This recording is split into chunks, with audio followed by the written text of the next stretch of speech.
Hi guys, I promised that I would share a video today. The reason I wanted to share a video is because there was a lot of information to share regarding today and everything that led up to us finding out about Amity's brain tumor. And so I just thought it would be easier to do a video. I am going to do my best to keep it together, keep my composure in check because, as you can imagine, this has been really hard to relive um, all the memories and heartache that Amity experienced and all of the things that we as parents between Anthony and I went through to try and care for her and figure out what was going on. So without further ado, September 29th, 2020 is the day that we found out about Amity's brain tumor. Now at this point, we don't have an official diagnosis. We have what they found in the MRI and what the prognosis looks like, but we don't have an official diagnosis at this point.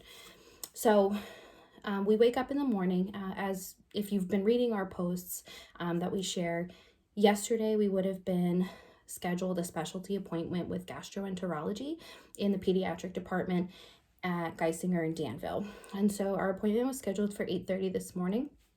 We did not get any sleep as per our usual, except that it had been getting a lot worse with the progression of Amity's tumor. Of course, now we didn't know it was her tumor, but we knew things were getting worse and sleep was almost non-existent for us. And so the morning of, we were up by 5:30 a.m. And of course, like I said, barely gotten any sleep. So it was really tough for us. And we were really just trying to keep Amity comfortable. Danville is about an hour from where we live. So we knew that we needed to leave by 7:15, which we did, to get to this appointment by 8:30. And the morning before we left, obviously for this appointment, was very difficult. Amity was very uncomfortable. Getting her in the car seat was painful.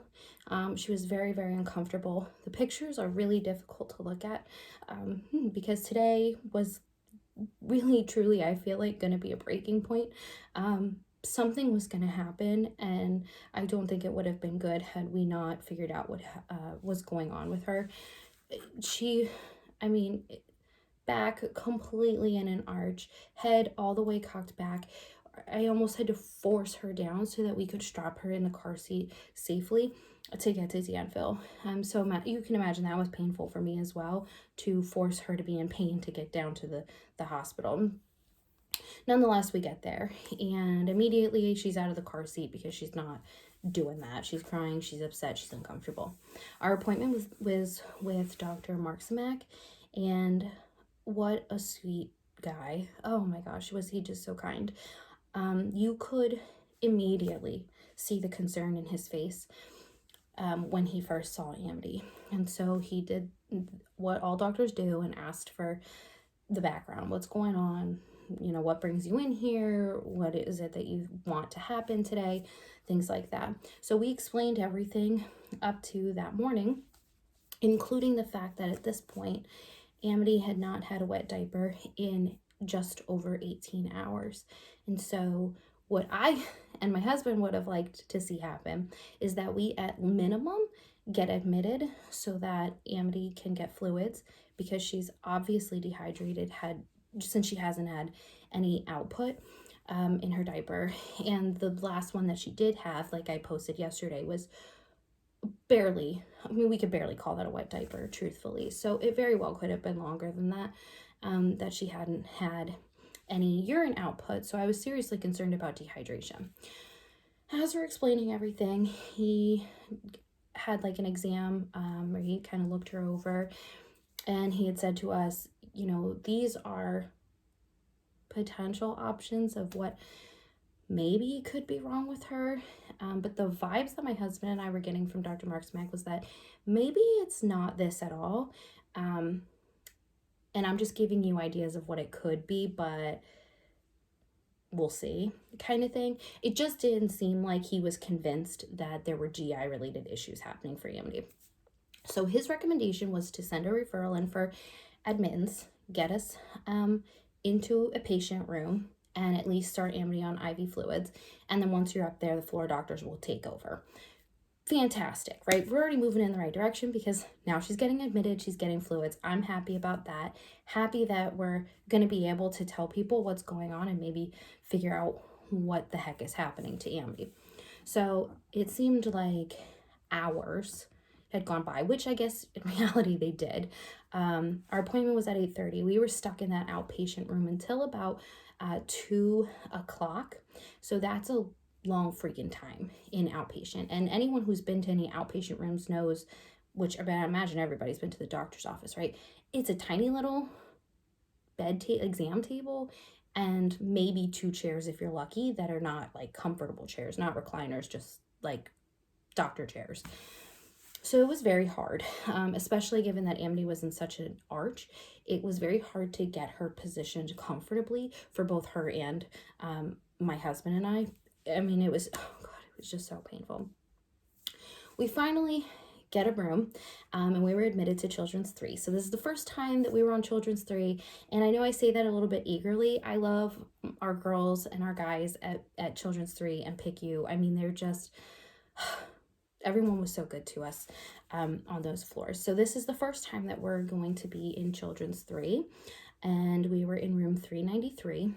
Joe was our nurse when we first got admitted, and everything happens so fast, right? Like as soon as you get into the room, they are jumping on the patient. They want to get vitals. They want to get the IV in. I mean, they're not messing around, right? Like business is business. And so they have Amity in the crib, which all the cribs are not like her crib here where they're nice and low. They're like right up at your face so that they're easy to, it's easy for the doctors and the nurses to do whatever they need to do with the patient. So they have her on the bed, and IV team had come in very quickly, and they're trying to access a peripheral.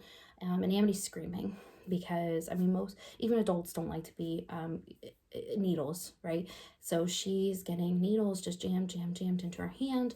They were having a real hard time getting a line in and couldn't access a vein very well. So Anthony is trying to help them with that and calm her down and do whatever he can to try and relieve her of this discomfort, which is hard to do.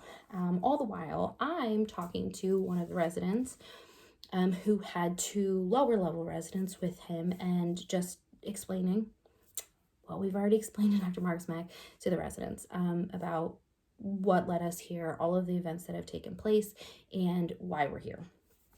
And I'd say about an hour or so had gone by. Maybe I'm exaggerating that. It might have been like half an hour, 45 minutes, but it felt like forever. By the time Amity had calmed down, IV team ended up getting a peripheral line in her foot instead of her wrist because they just couldn't get a vein there. And the residents finished up their questions with us and they left the room. In walks Dr. Walsh, who was one of the floor doctors that day on Children's 3. And now she is asking, why are you here? What's been going on? Give me the deets. So we're giving her all of the details about what was going on with Amity, and her falling off the bed is obviously one of the key elements in us getting to where we got. And so Dr. Walsh recommended that we give pediatric neurology a page, have them do a consult with us, and then also schedule an MRI of Amity's brain, just so that we can eliminate any neurological issues that might be causing Amity's vomiting, lethargic behavior, body arching, and the way her head was cocking back. They thought, well, if we just eliminate one thing, it's a lot harder to detect GI related issues than it is to figure out neurology issues. So let's just eliminate that as a potential option, and then we'll move on to GI. So they paged pediatric neurology, and Dr. Morse comes up, who, if you haven't had the pleasure of needing to work with pediatric neurology in Danville, Dr. Morse is amazing. She holds a very special place in our hearts. She's just really wonderful. Our first interaction with Dr. Morse, though, was scary. she really sent shivers through my body, and I was really scared. So Dr. Morse comes up, and she's hearing the story too.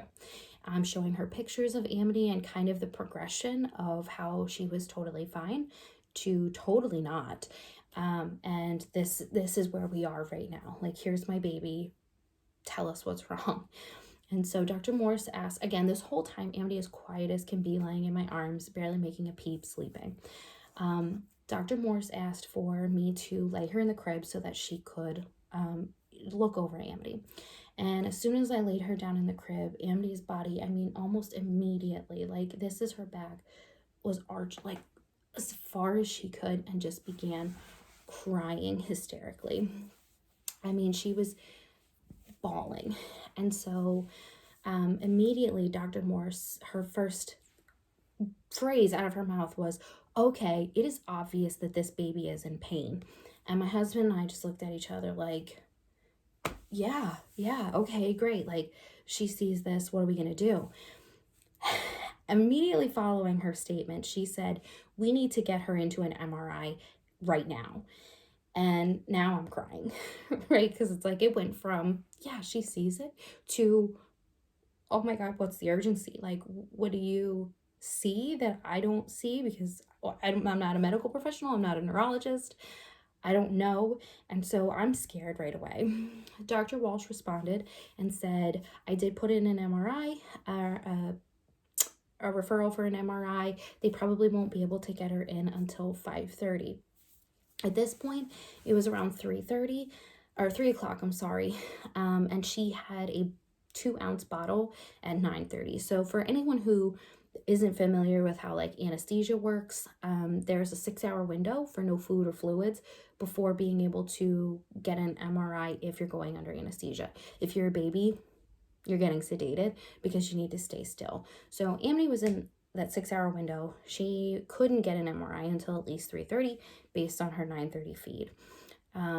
So when Dr. Walsh said I put in the order for an MRI, that it'll probably be around 5:30, Dr. Morse reacted and said, can we get them on the phone right now? And that's when really I felt shook, because it's like she wasn't accepting the 5:30 time. It was, she needs it right now, and she's going to get it right now type of verbalization and attitude. And then she said, can I talk to you outside, to Dr. Walsh? So they left the room. I immediately sweep up the baby, and I'm crying. Anthony is just, he's my calm husband. He's like, it's still going to be okay. Everything's fine. This is good. Like, we're going to try and figure something out. It's all good. I'm still a mess.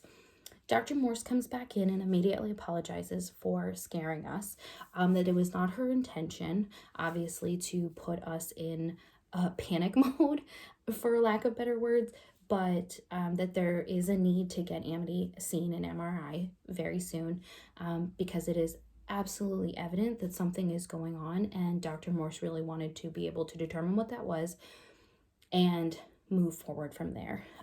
In the meantime, let's get her some Tylenol, get her feeling a little bit comfortable, while we wait for us to be able to go down. Dr. Morse did call down to MRI and said that we needed to get her in sooner than 5:30. So 3:45-ish rolls around, and they're like, we're going down to MRI. Okay, great. Like, wow, Dr. Morse really has power. Here we go. We're going down. We're going to bring her to MRI, and we're going to find out what the heck is happening to her. So we go down to MRI. They get us in this like middle room. They have like a couple rooms where they do quick MRIs, where they do the long MRIs, and then they have this middle room where if you're like an inpatient, you kind of wait for a little bit while they get ready for you to come into the actual MRI room, the scan room. And so we're waiting in there, and we're waiting. And it ended up being like 45 minutes before she could get into MRI. And again, now we're back to this uncomfortable chair. It was just so uncomfortable for both of us to be waiting in that area. And Anthony had nowhere to sit. So he was kind of just pacing around, and, we were really starting to feel the stress of like moving forward. So it's about this is about 4:45, almost 5 o'clock, when they came back and they told us, okay, we're going to move you over. It's time for Amity's MRI. And they used propofol for their sedation, and so it's crazy. I mean, it just knocks you out. It's nuts. And so Amity she went right to sleep. And we laid her down on the bed, and I gave her a kiss, and they said, it'll probably be about 45 minutes. So you guys can either wait in the waiting area out front of the MRI area, or, go get something to eat and, come back to the waiting area, and she'll probably be done. And so that's what we're going to do. We hadn't eaten for about 12 hours at this point, all day. We were so hungry. I'm crying leaving her, because if anybody hasn't had to leave their child, it's just an MRI, but when it's your first time having to walk away from them and leave them in the care of someone that's not you, it is sad, and it's heartbreaking, and it's kind of scary, and you're just like, oh God, I hope everything's gonna be okay. But what am I gonna do? She's got to get this MRI, and I and my husband need to eat. So I was so paranoid that she would be done sooner than the time we got back. So we sped down to Burger King, went through the drive-thru, pulled back into the parking lot at the hospital, and I swear we barely even took bites of our food. We ate it so fast because I was seriously so paranoid about getting back into the waiting room and being ready for her when she was done. So we ate so fast. It was about 30 minutes. We were back in the MRI waiting area, just sitting there waiting together. And I'm texting with my family, of course, keeping everybody updated about what was going on. And as I was texting my sisters, the anesthesiologist had come out, who put Amity under, and said he had kind of a face of, I want to tell you something, but I can't tell you something kind of look to him. But I mean, we didn't really think anything strange about it. But he said it's probably going to be another hour or so. And we both thought that's super weird, especially because they had told us that it would only be about 45 minutes initially. But then we thought, and of course, this is so naive, truly. But, I kept saying, well, maybe it's because she's a baby and she has a small head, and it might be harder to see, capture images of the different areas, the crevices, the smaller spaces in her head. So that's got to be it, right? It's fine. So now we're texting our family, and we're saying, oh, okay, well, now they're saying it's going to be another hour. I guess we'll see. I hope they find something. And that's such a crazy thing to say, right? Why would you want anything to be found? But we're at a point now where something's happening to Amity, and if you don't find something, I'm seriously concerned that we're never going to find something out. And so my husband and I were really at a point, we hope that something is going to come out of this MRI, and that we're going to be able to move forward, get the answers, get the solutions, fix it, and have a normal, healthy, happy baby again. Not even 2 minutes after the anesthesiologist had come and told us it would be about another hour, Dr. Morse and Dr. Walsh walked in, and they came over to us, and they said, can we please talk to you in another room?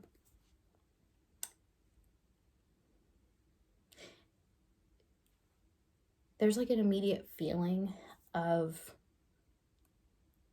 this can't be good, that washes over you when two doctors come up to you and ask if they can talk to you while your daughter is still being scanned in the back.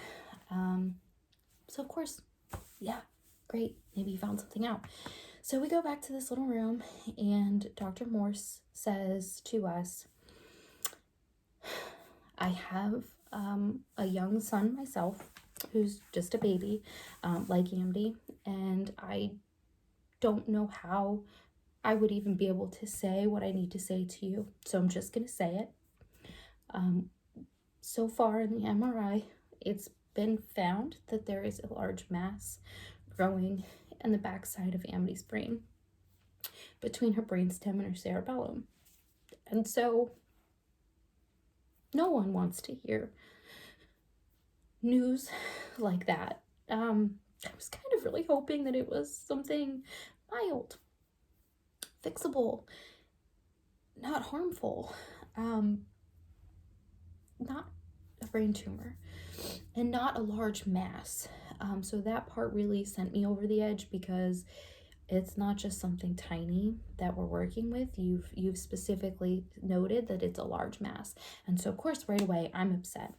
My husband, who doesn't often cry, is vulnerable in this moment, and we're just feeling the feelings that a parent feels when information and news like that is shared with them. So crying. And right away I had this immense amount of guilt that washed over me, thinking I caused my daughter's mass to grow in her brain. I let her fall off the bed. This has to be related. So of course right away I ask, did this grow because she fell off the bed, or because of head trauma? And right away Dr. Morse said, absolutely not.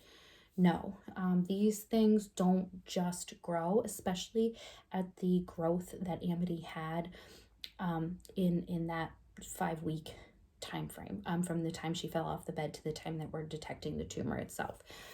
And so I'm feeling a little bit less guilty, but still just so heartbroken, because, oh my freaking goodness, our daughter has a brain tumor.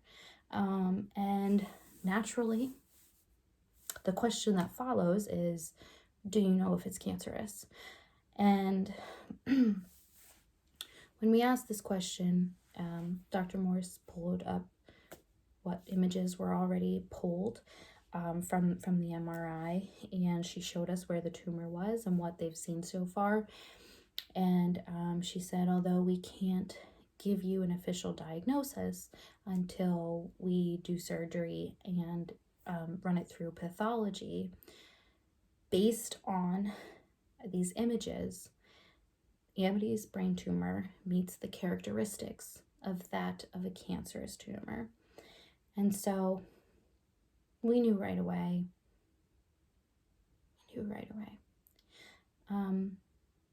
It's not often that a doctor is going to tell you that it meets the characteristics of a cancerous tumor if they really didn't feel like, or feel some level of certainty that it is cancerous, right? You don't tell someone they have cancer and then say, just kidding, right? So we knew that we were working on an uphill battle here, and that big things are going to need to happen, and big things are going to need to happen quickly. So after we were told about this brain tumor that Amity had growing between her cerebellum and her brainstem, we were also informed that due to the sheer size of the mass that was growing between her cerebellum and her brainstem. And so for anyone who doesn't know where the brainstem is, it literally is the part of the brain that meets the spine. So it's hitting down into the neck. And so because the tumor was growing so largely and so rapidly, it was blocking off the ability for Amity's cerebral spinal fluid to keep circulating down through the spine, back up. So her body was having a hard time absorbing the additional cerebral spinal fluid that was backing up into her brain. And so what it does is it backs up into the ventricles of the brain and causes what's called hydrocephalus. And so hydrocephalus is swelling that happens in the ventricles because of this excess amount of cerebral spinal fluid. So because her body couldn't move it, it was staying put and trying to find space for itself. And unfortunately, where it was finding space for itself was what was actually causing a lot of Amity's symptoms. So the vomiting was her body's way of trying to relieve herself of the pressure that was building in her brain, and the swelling from the hydrocephalus. And so a lot of the symptoms that we were seeing weren't necessarily specifically related to cancer itself, but to the secondary issues that are caused from masses that grow in places they don't belong. And so unfortunately, Amity was just riding a very fine line, and doing anything that she could to try and relieve herself of the discomfort and the pain that she was experiencing, that we didn't know about. So Dr. Moore says it's probably going to be a few more hours. Dr. Shimoni, a really amazing, who we also super recommend. We love Dr. Shimoni. Is the pediatric neurosurgeon, one of the pediatric neurosurgeons at Danville, and he is right now reviewing Amity's MRIs as they're being done, and he has canceled all of his surgeries for tomorrow, and Amity is going to be who he cares for in the morning. He's going to have to do a surgery, and that's that. And so okay, so we carry on. Amity ended up being in that MRI for about 5 hours. In total, from like her start time to her finish time, it was 5:30 to 11, so it was about 5.5 hours actually. And so I had gone up back to her room on 393 in Children's 3 and kind of stayed put. My husband had to leave because the dog had been home alone all day. I mean, from 6:30 in the morning, or sorry, 7:15ish in the morning until almost 9 p.m. And so my husband was calling his parents. I called my parents. I called my sisters. I called my sister-in-law. Told them all the news, and I just cried, right? I cried and I cried and I cried by myself in that room. My husband cried and cried and cried on his way home, and we cried a lot. So I ended up crying myself to sleep on the bed in room 3, and then I was woken up around 11, and I was told that Amity was done. And because of her condition, she's now being transferred to PICU because she needs what's called Q1 checks. So they're like neuro checks that happen every hour. She's on Q1, which means she's getting vitals checked every single hour. So they escorted me down to what would be our new room, and we were in room 14 in the PICU initially, and that was the hardest, one of the hardest, I guess, but one of, because there are many hardest nights of her life, of my life, of my husband's life. Eventually, we didn't tell Brody right away, of course, because we didn't know what we were dealing with, and we didn't really think through how we would share information like that, like such heartbreaking news to Brody. But at this point now, it's 11 p.m. Amity is screaming, crying, and I think, if I can remember correctly, everybody compliments me on my memory, but some pieces are just tough to put together. I think her IV line had come out on her transition back from MRI to PICU, so they were having to put the line back in so that she could continue to get fluids through the night. And so she was, bloody murder, screaming. There were 2 IV techs, I believe, and 2 nurses in there trying to calm her down, hold her down, get this line in. They eventually did it. All the while, I'm now meeting Dr. Short, who is one of the PICU doctors and also one of the doctors that makes up the palliative care team at Geisinger. She's wonderful. She listened to me cry for hours that night.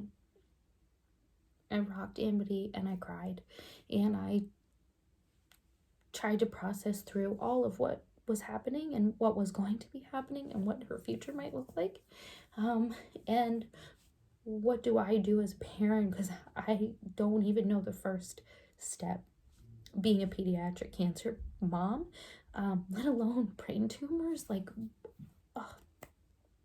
So Dr. Rhodes, Rhodes is the first name, Dr. Short, talked to me for a very long time. She listened to me. She heard me out. She was so empathetic and amazing. But I couldn't hog her all night, right? So, because there's other patients. So eventually, she left, and again, Amity was on Q1 check. So Caitlin, who I also love so much, Caitlin, love you. was our nurse that night in PICU, and she also listened to me cry a lot. We were basically up all night. Every time Kaylin would come in and do vitals, she would have to open Amity's eye and do the flashlight. I mean, there was a whole system for these neuro checks that Caitlin had to do with Amity, and I'm sure like other neuro patients, but for me it was all new. And so that would be, 15-20 minutes or so by the time that the process was over. So I'd get up, I'd rock Amity in the chair, maybe another 20 minutes. I'd lay her back down in the crib. She would be sleeping. I would lay down on the couch in PICU and fall back asleep for 20 minutes, because then Caitlin would come back in to do her neuro check on the hour, every hour.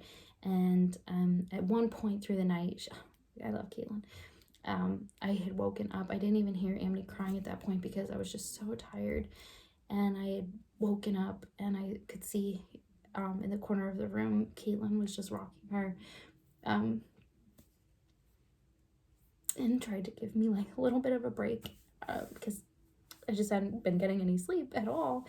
And it was really a nice feeling that, these nurses, they don't know your kid out of a brown paper bag. But here she is just rocking my sweet little girl to sleep, just so that I could get a little bit of rest, even if it was just an hour straight instead of 20 minutes every hour.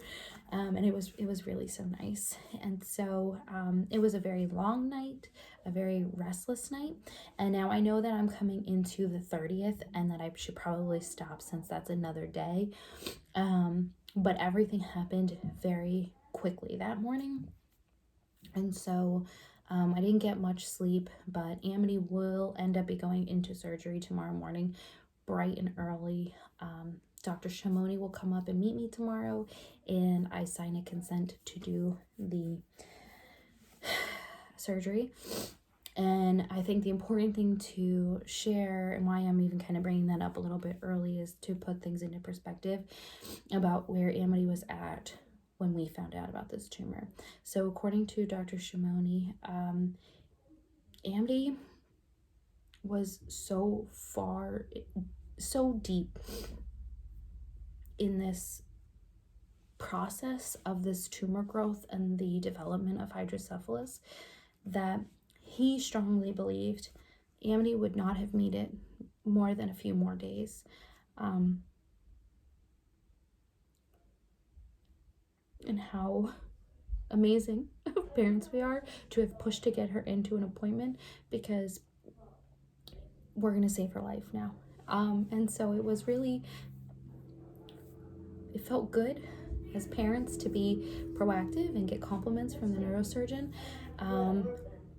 But it was also very sad to know that that's the point that we were at as far as Amity's health and how quickly we could have lost her had we not been proactive parents.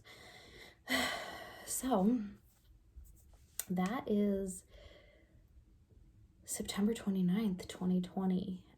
It was a lot, and I appreciate you guys chiming in and listening to her journey for this day, and for her journey all this time, and for everyone who's supported her from the beginning, when we first found out last year through now. Your support has really helped us feel comfort virtually, or as much comfort as one can feel when they're going through this. It's easy to say to feel comfort, from people that you love and care about, but it's another thing to actually feel it through the many comments that we get, and all of the loves and the likes and the cares, and how much everybody feels invested in continuing to hear about Amity's story. And I can tell you that the one thing that I love the most that everybody tells us is that you think about her every day and that you say her name and you talk to your kids about her. And that feels really special to me, because this little baby, Amity, of course I don't have a picture in here with me, my girl, is becoming like a household name and another member of your house, or families even. Sometimes I've been hearing that means so much to me. And I really just appreciate how much investment everybody has in learning about Amity's story and just hearing about my beautiful little baby girl. So thank you so much. Just supporting Rachel K Creations. She created this beautiful customized shirt for me with Amity's name on it, and I just absolutely love it. And I wear this shirt today. I've waited until September 29th to wear my We Wear Gold for Childhood Cancer Awareness Month representation until today, since today is the day that we found out about Amity's tumor. I love you so much, baby girl, and I will talk about you until the day I die and beyond that. Love you so much, babes. And if you have any other questions, feel free to comment. I will be happy to respond with anything and answer any questions about Amity's journey. Thank you.